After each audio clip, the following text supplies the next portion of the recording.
This is a super important car for Skoda in India. It is their sub 4-meter SUV called the Kylaq, set to take on the likes of the Maruti Suzuki Brezza, the Hyundai Venue, the Kia Sonet, the Mahindra XUV 3XO, and everything else in that super competitive sub 4-meter segment. Now, what you're looking at here is a prototype car, which is why it's under wraps, which is why it's completely camouflaged, and we can't even show you the insides today. But we're getting a brief experience of it out on a go-kart track, out on the racetrack, and out on a slightly rutted road.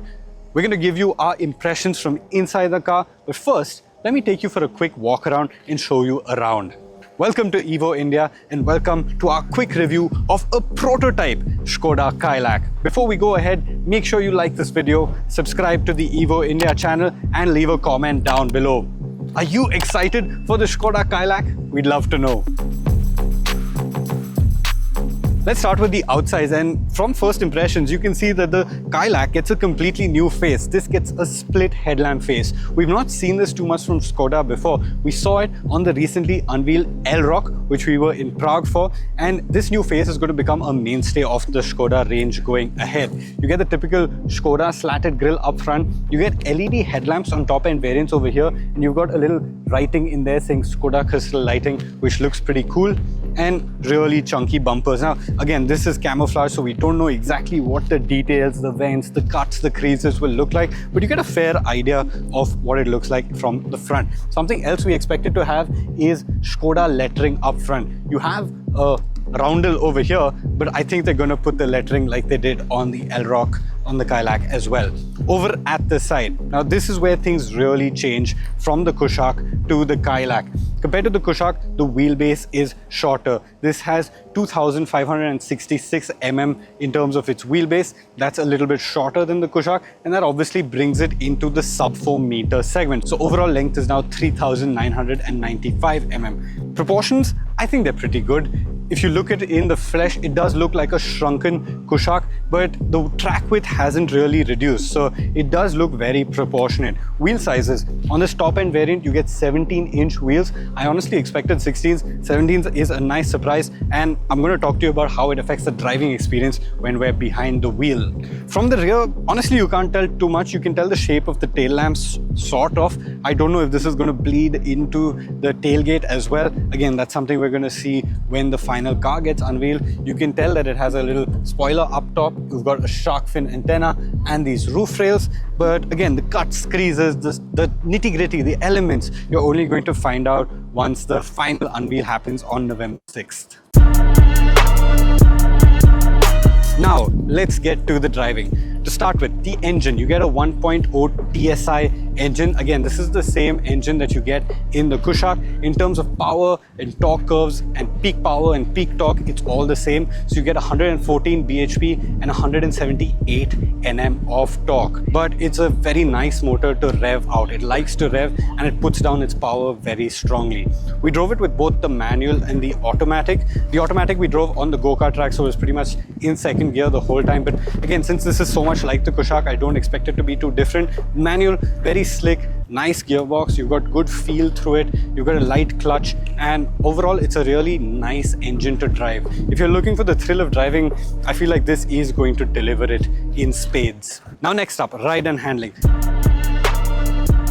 I was pleasantly surprised by the Kylaq on the handling track. I was a little worried about what chopping the wheelbase would do to the driving experience, but it actually feels really good. It feels very similar and maybe a little more nimble actually than the Kylaq. You've got really positive turn-in on the steering. The steering, it is EPS, so you don't have so much in terms of feel through the wheel, but it has good weight and you can really feel the car really nicely in the bends. You also got these large 17-inch wheels with reasonably fat tires on them, and so that also helps when handling on the track. You've got good grip, you've got good lateral grip, so when you chuck it into a corner, understeer, it just doesn't immediately get there. You know, you can feel the weight load up, you can feel it grip, and then only if you're pushing too hard does the front push out and and understeer. So in terms of cornering, this is going to be really fun. We drove it on a much tighter handling track as well, which is more realistic because the speeds are lower than the racetrack. The racetrack you're cornering at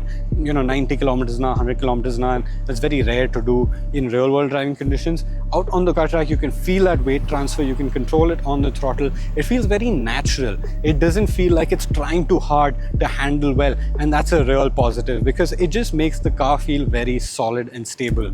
Another standout element of this is the high speed ride quality. So when you're out on the track and you're really maxing it out on the straights, it feels very solid, very stable, very planted. That wide track from the Kylaq really helps here, and that typical European DNA that we talk about that all Skodas and Volkswagen have, that has been drawn into the Kylaq, and I think that's really going to make it stand out in this segment. The subcompact segment, it has a lot of great cars, but they're always a little compromised in some way or the other. However, this, at least in terms of its driving dynamics, makes very little compromise. Now coming to ride quality, we also drove it out on a dirt track to experience the ride quality. In terms of ride, they have tried to set this up with a little more comfort compared to the Kylaq. The idea here was that this sub 4 meter customer is looking for a more comfortable car than say a Kylaq customer, and they've tried to dial in the spring rates and the dampers accordingly.